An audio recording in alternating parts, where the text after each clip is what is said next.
유튜브 시청자 여러분 안녕하십니까. 차 한잔의 도론도담의 시간입니다. 오늘은 주제가 반야심경 100% 활용하기, 반야심경은 왜 누가 만들었을까 하는 내용으로 주제로 도론도담을 차에서 한번 나눠보도록 하겠습니다. 방역사님 안녕하세요. 네, 안녕하십니까. 오늘 주제가 좀 1탄 2탄 이렇게 나갈 것 같은데 이거는 어떤 식으로 나갈 예정입니까? 이 반야심경이 이제 대성불교의 대표적인 경전이라 할 수 있는데요. 이 대성불자들 사이에서는 가장 유명한 경전이라고 할 수도 있고요. 그래서 이 반야심경을 누가 왜 무슨 목적으로 만들었는가 이걸 알면은 반야심경 뿐만이 아니라 대성불교 또 초기불교까지 이해를 하는데 많은 도움이 될 것 같아서 이런 주제를 잡아봤습니다. 그렇군요. 이게 우리가 이제 대성경전이라 하는 경전은요, 대성불교의 경전들은 어떤 문제가 있느냐 하면은 과연 이 대성불교 경전의 내용이 석가모니 부처님이 직접 말씀하신 내용인가 아닌가, 그 문제가 있거든요. 왜냐하면은 이 대성경전이 나온 시기는 석가모니 불이 열반하신 뒤에 한 400년 내지 500년 지난 다음에 이 경전들이 다 나왔단 말입니다. 그러면은 그 시간 차이가 뭐 40-50년도 아니고 사실상 뭐 한 70년에서 100, 한 20년 정도 차이를 갖는 소위 말하는 신약 성경, 신약 성서 내 부분도 예수님의 직접 말씀이냐 아니냐 이 문제 가지고 막 갑론을박이 상당히 심하게 이렇게 벌어지는 그런 경우도 있거든요. 그런데 이건 뭐 70년에서 120년 이런 게 아니고 아예 그냥 뭐 400에서 500년, 400년 뒤나 500년 뒤에 이 경전들이 출현을 하니까 이걸 과연 석가모니 부처님의 이 가르침으로 봐야 되느냐 아니면은 다른 누군가가 만든 것으로 봐야 되느냐, 이 문제가 자연히 생길 수밖에 없는 것이죠. 그래서 저도 이제 제가 보기에도 이건 뭐 누군가가 석가모니 불이 열반하신 뒤에 한 400년 내지 500년 정도 지난 뒤에 누군가가 혹은 어떤 집단이 이 대성경전들을 다 만들었을 거라고 보거든요. 그래서 소위 말하는 위경, 가짜 경전, 그러니까 불교의 경전이 아니고 정경이 아닌 가짜 경전 혹은 사이비 경전, 뭐 그런 계열에 들어간다고 할 수가 있습니다. 저도 그건 뭐 인정을 하거든요. 인정을 하고, 그런 측면에서 보면은 반야심경 역시 뭐 그런 종류의 경전이지 않을까라고 이렇게 주장을 하시면은 뭐 그건 가능성이 충분히 있다고 보고요. 그런데 문제는 이제 반야심경을 만든 사람들이 어떤 사람들이고 무슨 목적으로 만들었느냐, 이걸 가지고 이제 따져보면은 이야기가 조금 달라집니다. 그래서 이제 반야심경 같은 경우에는 이 내용을 살펴보면은 초기 불교의 핵심 교설들을 부정 내지 이 비판적인 입장에 서서 이 경전의 내용을 전개를 하고 있거든요. 그런 측면을 고려를 하면은 이 반야심경을 만든 사람들은 초기 불교의 핵심 교설들을 인정을 하지 않는다라는 것이죠. 어떤 점에서 인정을 하지 않느냐 하면은 그런 교설들을 의지를 해서 수행을 할 경우에 열반에 도달하지 못한다고 본 것입니다. 이 반야심경의 저자 혹은 반야심경을 만든 집단의 사고에 의할 것 같으면은 그런 경전, 그런 내용, 초기불교의 그런 핵심적인 교리를 열심히 연구를 해봤자 열반에는 도저히 갈 수가 없다, 라고 이렇게 본 것이죠. 그러면은 과연 이 사람들의 목적이 그것 한 가지였겠느냐? 그런 초기 불교 교설들을 열심히 수련을 하고 수행을 하고 열심히 연구를 해봤자 열반에 도달할 수 없다라는 것을 알리기 위한 그런 한 가지 목적에 의해서 이 경전을 만들었느냐 하면은 그건 또 아니거든요. 이 사람들은 이제 그 초기 불교의 그런 교설들을 가지고는 열반에 갈 수가 없다라고 주장을 함과 동시에 자기가 제시하는 방법, 이 방법에 의할 것 같으면은 이 방법을 따르고 이 방법에 의해서 수행을 하고 이 방법을 연구를 할 것 같으면은 틀림없이 이 열반에 도달한다라고 주장을 하는 것이죠. 그래서 그 두 가지 목적을 가지고 이 사람들이 혹은 이 집단이 어떤 특정한 집단이 이 반야심경을 만들었다라고 저는 보고 있습니다. 그렇군요. 상당히 신빙성이 있습니다. 예, 그래서 일단은 이제 석가모니불의 직접 하신 말씀은 아니고요. 저도 그건 아닌 걸로 보는데, 문제는 뭐냐 하면은 이 사람들이 왜 그러면은 초기불교 경전들을 보면은 12연기 닦고 그 다음에 12연기의 순관역관, 그 다음에 무상고 무아 철견, 또 사성제의 이 내용 중에 8정도를 집중해서 닦으면은 다 열반에 도달한다라고 이렇게 주장을 했었는데, 그리고 또 거기에 대한 불만이 없었는데, 사람들이 출가한 불자든 제가 불자든 거기에 대해서 불만이 없었는데, 왜 그러면 반야심경을 만든 사람들은 그런 내용들을 부정하게 되었을까? 우리가 그 부분을 한번 생각해 볼 필요가 있거든요. 근데 이제 석가모니불이 임면하고 난 다음에 즉시 1차 경전 결집이 이루어졌고, 그 다음에 또 한 100년 뒤에 계율의 문제로서 2차 결집이 일어나게 되죠. 그래서 그 두 집단이 결집을 따로 함으로 인해서 상자부와 대중부라는 그 근본 분전이 일어나게 됩니다. 그래서 부파불교가 시작되는 것인데요, 그게. 그리고 또 한 150년 내지 200년 좀 지난 다음에 또 이제 3차 결집이 일어나게 되죠. 그래서 이제 3차 결집이 일어날 때는 동시다발적이라고 할 수 있을 정도로 여러 부파들이 생겨나게 되는 거죠.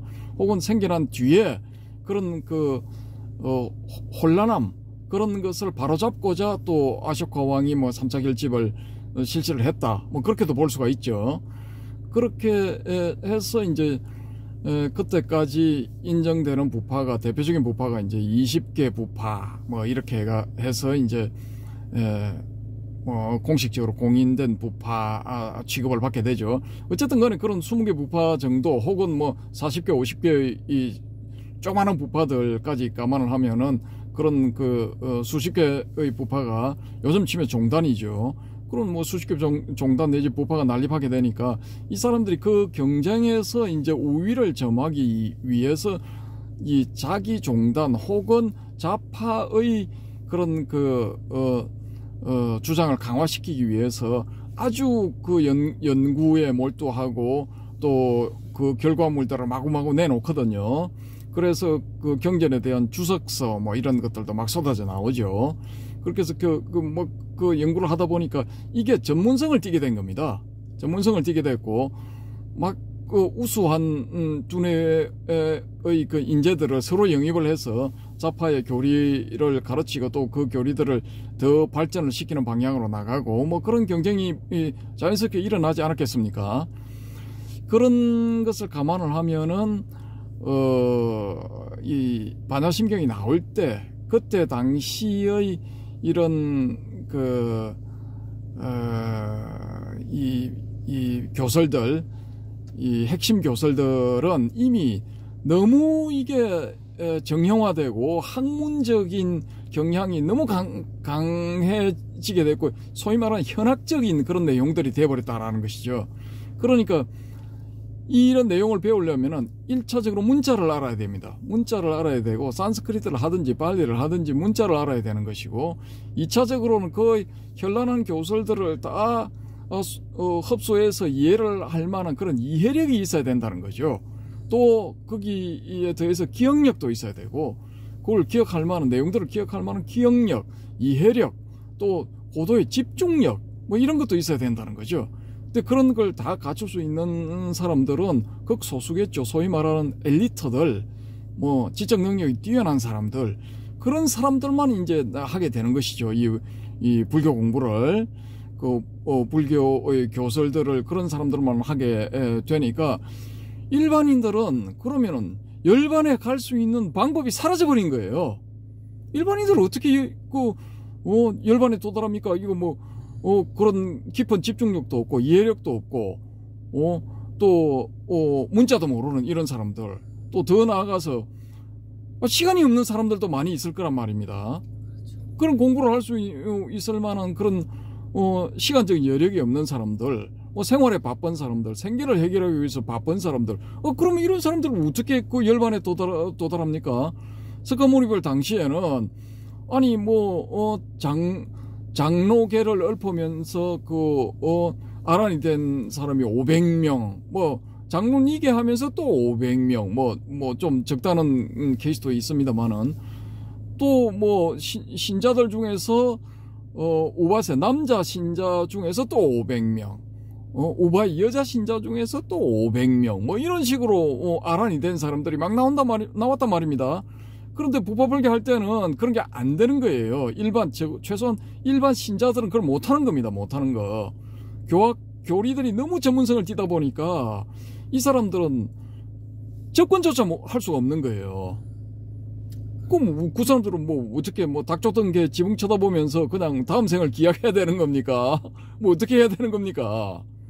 상황이 이렇게 되다 보니까 여기에 불만을 가진 어떤 머리 좋은 집단들, 이런 사람들이 또 모이거나 아니면은 혹은 또 한 명의 사람이, 뛰어난 두뇌를 가진 한 명의 사람이, 야 이건 뭔가 좀 잘못된 거다.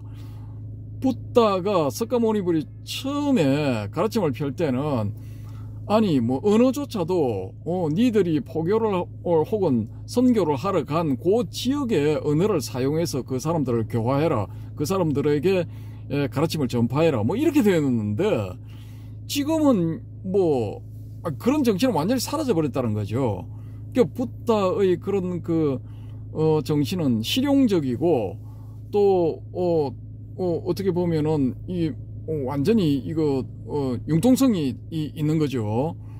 근데 지금은 실용적이도 않고 전혀 너무 전문화되어 버렸으니까 융통성도 없는 거예요. 무조건 좌파의 이론, 좌파의 교리, 그걸 배우질 않으면은 인정 못하겠다, 나가라, 다른 교파로 가든지 다른 종단으로 가든지, 우리 이 가르침을 그대로 따라오든지, 둘 중에 하나를 택해라, 이런 식이 되었을 가능성이 높다라는 거죠.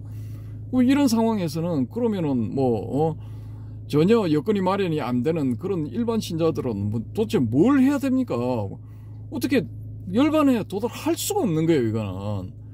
그러니까 이 반야심경을 만든 사람들이, 야 이렇게 가다가는 이거 불교 신자는 그냥 다 사라질 가능성이 있다.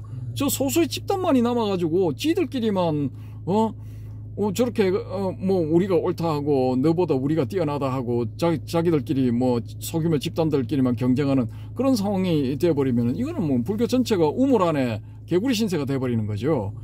이게 대중성도 전혀 없고, 생활불교도 아니고, 이건 대중불교도 아니고, 이건 그냥 소수의 특권 집단의 전유물이 돼버리는 거죠, 불교가. 그러니까 그런 상황을 해결하기 위해서, 그런 상황을 해소시키기 위해서 나온 것이 반야심경이지 않을까. 그래서 반야심경에서는 자연스럽게 그 부파불교 집단들의 공통된 교리, 그 사람들이 공통적으로 내세우면서 강요하다시피 하는 그런 교리들, 혹은 자기들만 몰래 모여가지고 어느 소위 말하는 지금으로 치면은 대학 같은 그런 경우가 될 수가 있겠죠. 그런 상황에서 그런 전문적인 집단만 모여가지고 뭐 우리끼리만 이렇게 하고 우리끼리만 다음 세대로 전달하고 뭐 그렇게 되는 거죠. 그게 소위 말하는 우파니샤드라는 겁니다. 우파니샤드의 뜻이 무릎과 무릎을 맞대고 그런 뜻이거든요. 스승과 제자 사이에 무릎과 무릎을 맞대고 교설들을 전해주고 전해받고 하는 겁니다. 일반 대중들, 일반 민중들, 일반 불교 신자하고는 아무 상관없는 거예요. 이거는 전혀 상관없는 거예요. 자기들 특권 집단만 해당되는 거지 그 밖에 있는 사람들은 열반으로 가는 길이 원천 차단돼 버리는 거나 마찬가지라는 거죠. 이게 그러니까 반야심경을 만든 사람들은 이 사람들이 주장하는 그런 대표적인 교설들, 예를 들어 오온, 12처, 18개, 12연기, 또 사성제, 팔정도 이런 것을 이렇게 부정을 해버리는 것이죠. 그래서 완전히 부정해버린다기보다는 이 해석의 문제인데 어떤 측면에서 보면 이런 것들로는 열반에 도달할 수 없다라고 이제 그 사람들이 표현했다라고 볼 수가 있는 거죠. 그렇게 해서 이런 것들은 뭐 공의 사상 속에서 공성 속에서 다 무화되다시피 하는 것이고 이 공성조차도 얻지를 못하는 그런 어떤 경지에 가야만이 이 열반을 얻을 수가 있다. 그렇게 해서 열반을 넘어가는 것을 증명하는 주문은 가테가테 파라가테 파라상가테 보디스바다. 이 보정 수표 주문을 이제 마지막에 이걸 다시 한번 이 강조하는 차원에서 넣지 않았을까? 뭐 저는 이렇게 보는 거죠. 그래서 요 반야심경을 만든 아주 뛰어난 특수한 인물 혹은 그 집단 어떤 집단 그런 반야심경을 공통적으로 연구를 해서 이렇게 만들어낸 집단 그런 집단이 있었고 그 집단이 일반인들을 열반으로 이끌기 위해서 일반 제가 불자들 시간이 없는 사람 경제적인 여력이 없는 사람 머리가 두뇌 회전이 그렇게 뛰어나지 못한 사람 보통 사람들 평범한 사람들 그런 사람들을 열반으로 이끌기 위해서 이 반야심경을 만들지 않았나라고 보는 것입니다. 네, 상당히 그냥 합리적이고 상당히 그냥 믿음이 가는 그런 내용입니다. 참 그렇군요. 여러분은 어떻습니까? 이 반야심경에 만들어진 그런 어떤 계기 저는 굉장히 신빙성이 있고 타당성이 있는 그런 방근사님의 말씀 같습니다. 네. 그래서 이 반야심경을 이제 100% 활용하기 위해서는 이 반야심경이 왜 나타나느냐, 예, 어떤 사람에 의해서 어떤 집단에 의해서 왜 이 반야심경이 출현하게 되었느냐, 요 부분에 대한 이해가 있으면은 요 부분에 대한 정보를 미리 가지고 있으면은 반야심경을 100% 활용할 수 있습니다 라고 저는 생각합니다. 네, 감사합니다. 너무 일목요연하게 반야심경이 어떻게 해서 성립이 됐고 또 왜 나타나고 또 어떤 목적으로 반야심경이 500년 뒤에 400~500년 뒤에 나왔는지가 한눈에 확 들어오고 굉장히 신뢰가 갑니다. 이 독자 여러분 어떻습니까? 여러분 오늘 이 반야심경이 왜 어떻게 누가 어떤 목적으로 이렇게 만들었는가에 대해서 방거사님의 간단한 그런 소견을 여러분 들으셨습니다. 방거사님 수고하셨습니다. 감사합니다.